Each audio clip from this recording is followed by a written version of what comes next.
اچھا، اس سیشن میں آپ کو میں رب العالمین کے بارے میں بھی کچھ باتیں بتاؤں گا. میں نے ابھی ہم نے بات کی تھی اللہ تعالیٰ کے بہت سارے نام ہیں، اور اس صورت میں اور نام بھی آنے والے ہیں. للہ کے بعد رب العالمین پہلا نام ہے، اس کے بعد الرحمن، اس کے بعد الرحیم، اس کے بعد مالک یوم الدین، اور قرآن میں اور جگہ الغفور، الشکور، الحلیم، العلیم، الحکیم. کتنے نام ہیں اللہ تعالیٰ کے، اور ان تمام ناموں میں سے اللہ تعالیٰ نے فیصلہ کیا کہ اپنے نام کے بعد فاتحہ میں پہلی اپنی تعریف، پہلی چیز جو ہمیں اللہ کے بارے میں جاننی چاہیے حمد کے بعد، وہ کیا ہے؟ رب. ہر چیز سے پہلے رب. یہ کیوں ہے؟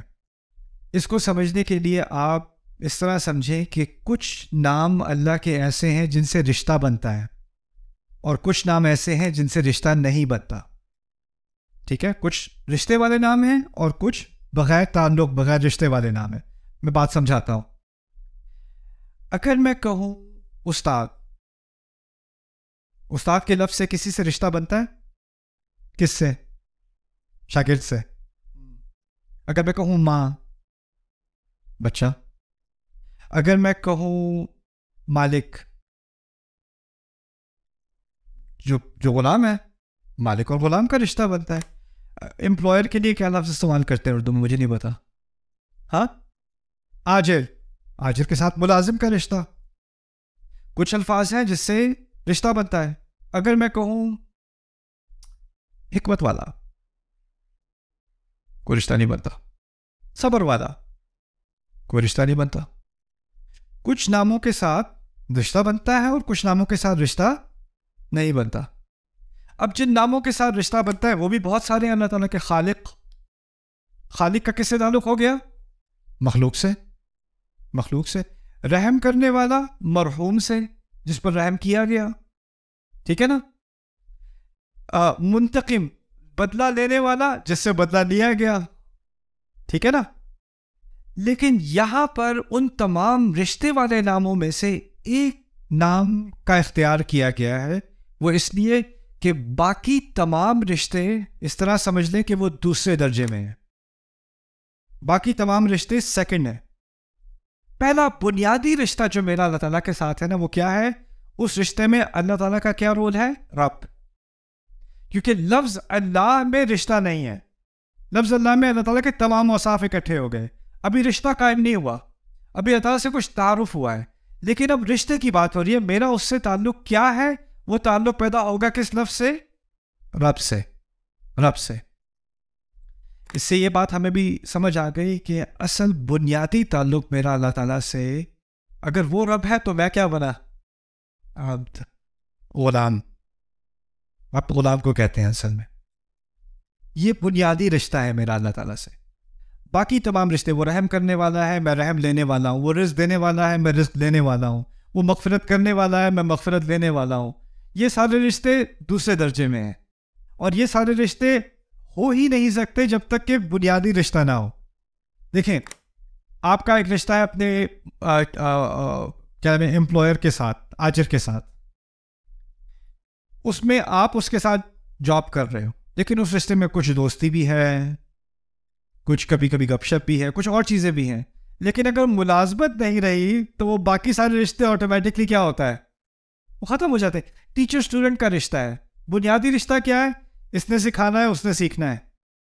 اس کے علاوہ اس میں شفقت بھی ہے، اس میں کچھ ہنسی مذاق بھی ہے، اس میں اور چیزیں بھی ہیں.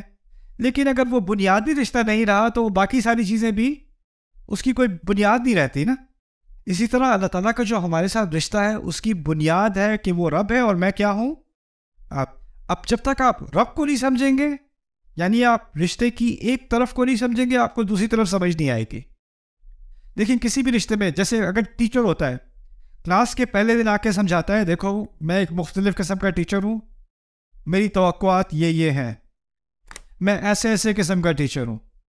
ہوتا ہے نا؟ اور آپ کی زندگی میں آپ کو مختلف قسم کے عذاب ٹیچر ملے ہوں گے، اور ہر ٹیچر کی الگ پرسنالٹی ہوتی ہے کہ نہیں؟ وہ آپ کو سمجھاتا ہے کہ اس کی توقعات کیا ہیں، اس کی کلاس کیسے ہوگی، اس میں کیسا بیہیو کرنا ہے، کیا اس کی ایکسپیکٹیشنز ہیں. اب رب کے بارے میں، رب کا ترجمہ کسی کو پتہ ہے؟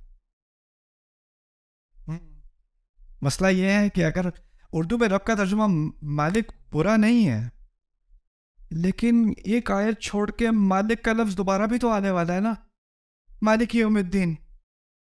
تو عربی میں تو رب اور مالک میں فرق ہو گیا کہ نہیں؟ تو اب اس فرق کو تو سمجھنا ضروری ہو گیا ہمارے لیے، ہے نا؟ تو آپ رب کو اچھی طرح سمجھ لیں. رب کے لیے 5 معنی ذہن میں رکھنے پڑیں گے، یا آپ کو ذہن میں یاد کرنے پڑیں گے، بعد میں ٹیسٹ کروں گا آپ سے. رب کا پہلا معنی ہے مالک. دوسرا معنی ہے، عربی میں بتا رہا ہوں، اردو میں ترجمہ بعد میں کریں گے، عربی لفظ سیکھ لیں تھوڑے سے. پہلا لفظ کیا ہے؟ مالک. دوسرا لفظ ہے سید. سید، یہ اردو والا سید نہیں ہے، سید صاحب. سید عربی میں کہتے ہیں سردار کو. سردار کو، جس کی اتھارٹی ہوتی ہے نا. پولیس والا جب آپ کو روکتا ہے نا، تو اس وقت وہ سید ہوتا ہے. جب کورٹ میں آپ ہوتے ہیں اور جج بیٹھا ہوتا ہے نا، تو اس وقت جج کیا ہوتا ہے؟ سید ہوتا ہے. حکمران بھی ایک طرح کا سید ہوتا ہے. قبیلے کا جو بڑا ہوتا ہے وہ بھی سید ہوتا ہے. گھر کا بڑا بھی سید ہوتا ہے. تو سید اس کو کہتے ہیں جس کی کوئی نہ کوئی سربراہی ہو، اس کی اتھارٹی ہو. ٹھیک ہے نا؟ پہلا معنی کیا تھا؟ مالک. دوسرا کیا تھا؟ سید. اور سید کے معنی سربراہ، سربراہ یا سرکار. اوکے. تیسرا معنی ہے منعم. منعم، منعم، انعام دینے والا، تحفے دینے والا، اس طرح سمجھتے ہیں، تحفے دینے والا. یہ بہت اہم لفظ ہے، کیونکہ اس سے بات واضح ہوتی ہے کہ رب آپ کو وہ نہیں دیتا جس کے آپ مستحق ہوتے ہو. مستحق ہوگے تو اجرت دے گا. اجرت دی جاتی ہے ملازم کو، کیونکہ ملازم اپنے آجر کو، اپنے امپلائر کو ٹائم دیتا ہے، محنت دیتا ہے، اور اس کے جواب میں، اس کے عوض میں اس کو اجرت دی جاتی ہے. لیکن رب آپ کا مالک ہے. کیونکہ وہ مالک ہے، آپ کا کوئی حق ہے ہی نہیں. وہ آپ کا پورا پورا سربراہ ہے، سید ہے. آپ کے کوئی رائٹس ہیں ہی نہیں. تو جب وہ کچھ دے گا تو وہ سیلری نہیں دے گا، پیمنٹ نہیں دے گا، اجرت نہیں دے گا. کیا دے گا؟ انعام دے گا. سو وہ منعم بن گیا، تحفے دینے والا. جو کچھ دے گا وہ تحفہ ہوگا. نہیں دے گا تو میں کمپلین نہیں کر سکتا. دیکھیں، آپ کا امپلائر آپ کو نہیں دے گا نا آپ کا پے چیک، تو آپ کمپلین کر سکتے ہو، کیونکہ آپ کی ایک ارینجمنٹ ہے. لیکن رب جب دے گا تو شکر، نہیں دے گا تو میں پوچھنے والا کون ہوں؟ میرا تو ہے ہی نہیں وہ. منعم. کتنے ہو گئے؟ 3 ہو گئے. اچھا، چوتھا المربی.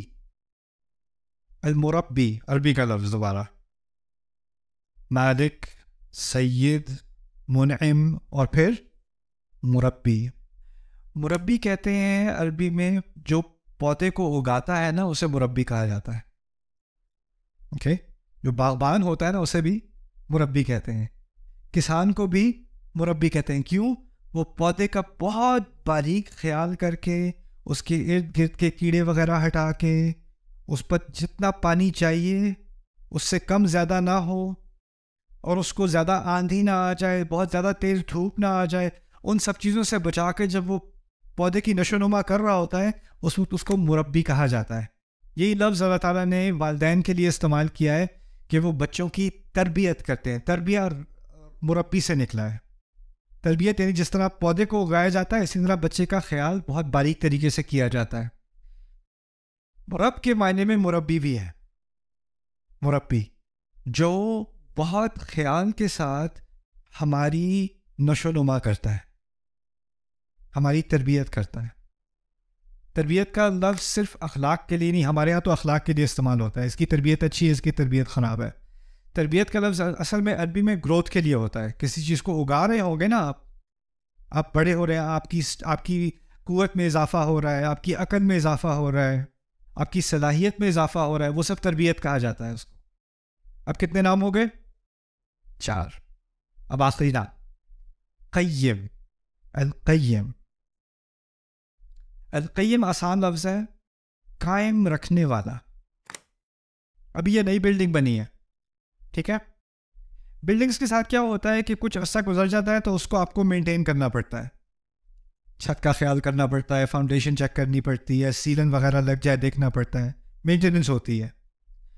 ہمارے جسم کے اندر بہت سارے سسٹمز چل رہے ہیں، ان سب کی بھی کیا کرنی پڑتی ہے؟ مینٹیننس کرنی پڑتی ہے. لیکن ہماری مینٹیننس کیا ہے کہ کھانا بہتر کھاؤ، اپنی نیند کا صحیح طرح سے اہتمام کرو، گیٹ انف سلیپ، رائٹ، اور تھوڑی ایکسرسائز کر لیا کرو. یہ فزیکل مینٹیننس ہے ہماری. لیکن اللہ تعالیٰ جب قیم ہے نا، وہ اس طرح قیم ہے کہ میرے دل کی ایک دھڑکن سے اگلی دھڑکن تک اس کو اجازت دینی پڑتی ہے میں چلوں، اور پھر چلوں، اور پھر میں چلوں، اور جو خون میری رگوں میں چل رہا ہے اس کو اجازت دینی، اور اس کو مینٹین کون کر رہا ہے؟ ایک ایک لمحہ، ایک ایک سیل، وہ اللہ تعالیٰ ہے قیم. وہ اگر ایک دفعہ بھی دھیان دینا چھوڑ دے تو میرا وجود ہی نہ رہے. دیکھیں، ایک فلسفہ ہے، خدا کے بارے میں کئی فلسفے ہیں، اس میں سے ایک فلسفہ یہ ہے کہ اس خدا نے کائنات بنائی اور اس کو چھوڑ دیا، اب وہ آٹو پائلٹ پہ چل رہی ہے، خود ہی سے چل رہی ہے. لیکن ہمارا فلسفہ ہے کہ ہمارا اللہ ہمارا رب ہے، اور رب سے مراد یہ ہے کہ کچھ بھی خود سے نہیں چل رہا، کچھ بھی خود سے نہیں چل رہا، ہر چیز کو مینٹین کیا جا رہا ہے، اس کو قائم رکھا جا رہا ہے ہر لمحے. وما تسقط من ورقۃ، ایک پتا نہیں گرتا، ایک پتا اپنی جگہ سے نہیں ہلتا، ہوا کا ہلکا سا جھونکا نہیں لگتا، ایک ایک سیل میرے جسم کا وہ تمام مینٹین کیے ہوئے ہیں. یہ ہے القیم. یہ صرف لفظ تھا کیا؟ رب. اب اس سے میرا اور اللہ کا کیا تعلق بنا؟ اب اس کو سمجھ لیں. اب آپ کا ریویو ہوگا. پہلی چیز کیا تھی؟ اوکے، ہم بھی کچھ چیزوں کے مالک ہوتے ہیں کہ نہیں؟ ہوتے ہیں نا. اچھا، اگر آپ کسی چیز کے مالک ہو تو کیا یہ لازمی ہے کہ آپ کی پوری اتھارٹی ہے اس کے اوپر، آپ اس کے سردار بھی ہو؟ جیسے فرض کریں آپ گاڑی کے مالک ہیں، کیا یہ ممکن ہے کہ آپ جیسے چاہیں گاڑی چلائیں؟ ایسا تو نہیں ہے. کیا یہ ممکن ہے کہ آپ گاڑی کے ساتھ جو چاہیں کریں، کوئی بھی آپس میں کوئی آگے سے انٹروین نہیں کرے گا؟ نہ. آپ میں سے کچھ ہوم اونر ہیں، آپ نے گھر لیا ہوا ہے، کیا یہ ممکن ہے کہ آپ گھر میں جو تبدیلی لانا چاہیں لائیں؟ یا حکومت پیچھے سے آ جاتی ہے، یا سوسائٹی آ جاتی ہے، کہتے ہیں یہ نہیں آپ کر سکتے، یہ کلر آپ نہیں یوز کر سکتے، یا آپ باہر ایسے نہیں کر سکتے؟ کچھ ریسٹرکشن ہوتی ہے کہ نہیں؟ آپ اون کرتے بھی ہو لیکن پھر بھی آپ کے کوئی ریسٹرکشن ہوتی ہے، نہیں؟ تو آپ مالک تو ہو، سید نہیں ہو. ہوتا ہے کہ نہیں؟ اور کبھی کوئی سید ہوتا ہے لیکن مالک نہیں ہوتا، وہ تو واضح ہے. تیسرا نام کیا تھا مالک اور سید کے علاوہ؟ اچھا، کیا یہ ممکن ہے کہ آپ کسی چیز کو اون کرتے ہو، آپ کی پراپرٹی ہے، لیکن آپ اس کا خیال نہیں کرتے؟ کبھی ہوتا ہے؟ کسی کا باغ ہے، اس نے چھوڑا ہوا ہے، کسی گاڑی ہے، اس کا خیال نہیں کر رہا، کسی کی سائیکل ہے، باہر بارش میں زنگ لگ رہا ہے اسے. ہوتا ہے کہ نہیں؟ یعنی آپ اون تو کرتے ہو لیکن آپ اس کو قائم نہیں رکھ رہے، یا آپ اون تو کرتے ہو لیکن آپ نے اس کی تربیت کا کوئی اہتمام نہیں کیا، اس کو مینٹین نہیں کیا، اس کو ڈیولپ نہیں کیا. ہوتا ہے کہ نہیں؟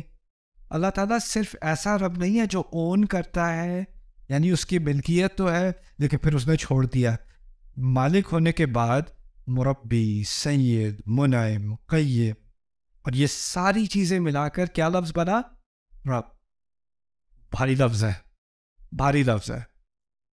لیکن اس کی بنیاد اس طرح سمجھ لیں کہ ایک عربی میں جب کسی لفظ کے کئی معنی ہوتے ہیں نا، تو ایک ہوتا ہے بنیادی معنی، اور پھر باقی اس کے دوسرے درجے میں معنی ہوتے ہیں. تو بنیادی معنی پھر بھی مالک کا ہے، اور اس کے ساتھ یہ جو باقی چار ہے نا، اس کے ساتھ لگے ہوئے ہیں، لیکن اس سے بنیادی معنی میں فرق نہیں آتا. بنیادی معنی پھر بھی کیا ہے؟ مالک کا. اصل میں اس کی جو اضافت ہے نا، ایکچولی یہ بات میں مالک یوم الدین میں پھر صحیح سے سمجھاؤں گا، ابھی العالمین سمجھ لیں، کیونکہ یہ نہیں کہا الحمدللہ ربی السماوات والارض. اور جگہ دیکھا ہے السماوات والارض؟ کبھی سنا ہے؟ کیا ہے السماوات والارض؟ آسمان زمین کا رب. کتنی دفعہ سنتے آئے ہیں ہم، لیکن فاتحہ میں نہیں ہے. فاتحہ میں ہے رب العالمین. اور العالمین کا ترجمہ عام طور پہ کیا کیا جاتا ہے؟ تمام جہانوں کا رب. سنا ہوگا آپ نے، ہے نا؟ تمام جہانوں کا مالک. ایک تو مالک سے ہمیں ہٹنا پڑے گا کیونکہ مالک بعد میں آ رہا ہے، تو رب پہ رکھتے ہیں بات، اور رب کے یہ 5 معنی اپنے ذہن میں رکھتے ہیں. لیکن عالمین کو سمجھ لیں. اگر لفظ استعمال ہوتا العوالم، العوالم عربی میں جو واحد لفظ ہے وہ ہے عالم. عالم اردو میں بھی ہم عالم کہتے ہیں، اس کی جمع ہے عوالم. اگر عوالم کا لفظ استعمال ہوتا تو ہم کہتے تمام جہانوں کا رب، کوئی مسئلہ نہیں. عوالم کا لفظ استعمال نہیں ہوا. الحمدللہ رب العوالم، نہیں، الحمدللہ رب العالمین. اس کو کہتے ہیں جمع مذکر سالم عربی میں. اس کی آپ کو لکھنے کی ضرورت نہیں ہے، بات سمجھیں. بات یہ ہے کہ یہاں کہا جا رہا ہے کہ ایک تو ہے جب آپ جہانوں کے بارے میں سوچتے ہو تو آپ سوچتے ہو کہ کتنے ستارے ہیں، کتنی گیلیکسیز ہیں، کائنات کتنی بڑی ہے. اس کے بارے میں بات نہیں ہو رہی. جب اس کے بارے میں بات ہوتی ہے قرآن میں تو کہا جاتا ہے السماوات والارض. یہ نہیں کہا جا رہا یہاں پہ.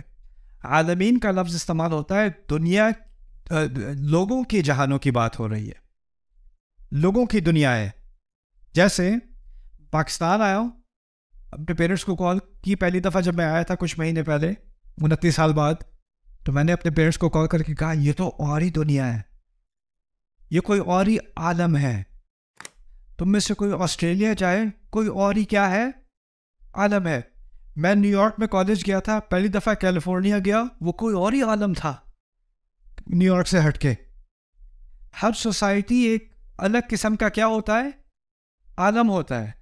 آپ کے دادا کی جنریشن، آپ کے پردادا کی جنریشن، آپ ان سے پوچھیں اس وقت کیسا تھا، پاکستان اس وقت کیسا تھا، لوگ اس وقت کیسے تھے، وہ کہیں گے وہ کوئی اور ہی عالم تھا. یہ دنیا بدل گئی ہے. مجھے ایک صاحب ملے، پاکستانی صاحب تھے، میں اوکلاہوما سٹی گیا تھا، وہاں ان سے ملاقات ہوئی. ایک میں نے کوئی حلال ریسٹورینٹ ڈھونڈا تو وہ گروسری ریسٹورینٹ نہیں ملا، ایک گروسری اسٹور ملا حلال. میں نے کہا چلو وہاں سے کچھ دیکھتے ہیں. میں ملا، ایک پاکستانی صاحب تھے، وہاں 55 سال سے رہ رہے ہیں، 55 سال سے. تو میں نے کہا جب آپ آئے تھے تو یہ کیسا تھا؟ کہتے ہیں ایک اور ہی دنیا تھی یہ. رائٹ. تو عالمین میں کیا کیا چیزیں شامل ہو گئیں؟ مختلف سوسائٹیز، مختلف کلچرز، مختلف جنریشنز، مختلف پشتیں. 1000 سال پہلے دنیا کوئی اور چیز تھی، 3000 سال پہلے کوئی اور عالم تھا، 20,000 سال پہلے کوئی اور عالم تھا، آج سے 100 سال بعد کوئی اور عالم ہوگا. اور ان تمام عالموں کا رب کون ہے؟ اللہ. بڑی پیاری بات ہے یہ. وہ کیوں؟ کیونکہ وہ صرف مسلمانوں کا رب نہیں ہے، عربوں کا رب نہیں ہے، پاکستانیوں کا رب نہیں ہے، وہ ہندوؤں کا بھی رب ہے، وہ ایتھیسٹ کا بھی رب ہے، وہ امریکنز کا بھی رب ہے، وہ آسٹریلینز کا بھی رب ہے. اور ان سب کے ساتھ اس کا رشتہ کیا ہے؟ 5 چیزیں. ان کا مالک بھی ہے، ان کو تحفے بھی دیتا ہے، ان سب پر اقتدار بھی رکھتا ہے، ان سب کو قائم بھی کیے ہوئے. یہ ساری چیزیں جو میں نے بتائی تھی نا، اب آپ کا نظریہ بدل جاتا ہے ساری سوسائٹیز کے بارے میں دنیا کی. آپ یہ نہیں دیکھتے یہ والی سوسائٹی اس پر لعنت ہے، یہ والی سوسائٹی جہنمی ہے، یہ والی سوسائٹی نا رب العالمین. اور اگر مجھے اپنے رب کی نشانیاں دیکھنی ہے، اپنے رب کی عظمت دیکھنی ہے، تو اللہ تعالیٰ جس طرح کہتے ہیں نا، پہاڑ کو دیکھو، دریا کو دیکھو، اونٹ کو دیکھو. اب رب العالمین کہا تو کس چیز کو دیکھو؟ مختلف سوسائٹیز کو دیکھوں، تاریخ کو دیکھوں، دنیا کیسی تھی، کیسی کیسی سوسائٹیز اللہ نے بنائی، کیسے کیسے علوم میں، کیسے فنون میں انہوں نے مہارت حاصل کی، کس قوم کو کس چیز میں مہارت دی، کیا کیا کارنامے انہوں نے کیے. ان تمام کی کا ذمہ کس نے لیے ہوئے تھا؟ اللہ تعالیٰ نے، رب العالمین. اور اس ایک تعبیر کے اندر اللہ نے پوری دنیا کھول دی میرے سامنے، پوری دنیا. اور اس کی رحمت کا دائرہ اتنا بڑا ہو گیا کہ وہ تو تمام کا خیال رکھے ہوئے ہیں، تمام کو دیکھے ہوئے اپنے سامنے. اس بات کی کیا دلیل ہے کہ العالمین جہانوں کے لیے نہیں، لوگوں کے لیے استعمال ہو رہا ہے؟ میں نے بیسکلی لوگوں کی بات کی تھی نا. قرآن نے کہا ایک اور مقام پر تبارک الذی نزل الفرقان علی عبدہ لیکون للعالمین نذیرا.